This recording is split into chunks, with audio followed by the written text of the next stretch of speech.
Mám pre vás ešte jedno slovo, ktoré niektorí ľudia nadužívajú a niektorí ho používajú málo.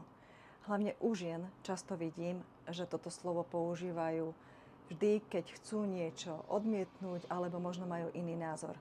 A to slovo je prepáč. Príliš veľa sa ospravedlňujú. Aj v situáciách, kedy ešte sa nič nestalo, nič neurobili a už používajú slovo prepáč. Pravdepodobne je to naučené z detstva, z minulosti, a v situáciách, kedy majú iný názor, povedia prepáč, ale. Prepáč, nemôžem to urobiť. A častokrát ide ruka v ruke aj so slovom nehnevaj sa. A ak používate toto slovo prepáč, ak ste to teraz zistili, uvedomte si, ako sa pri tom cítite. Už v tom momente možno cítite pocit viny, že idete niečo odmietnúť urobiť a rovno poviete prepáč. Skúste s tým experimentovať, pretože toto vás dáva dole. Toto vám nepomáha dosiahnuť to, čo chcete.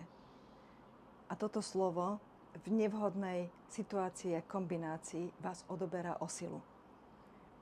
Opäť, skúste s tým experimentovať. A možno začnite mailom.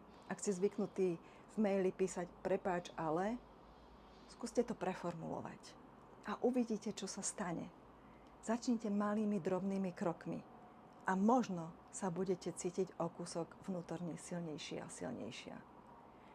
Teším sa na vás do budúceho videa.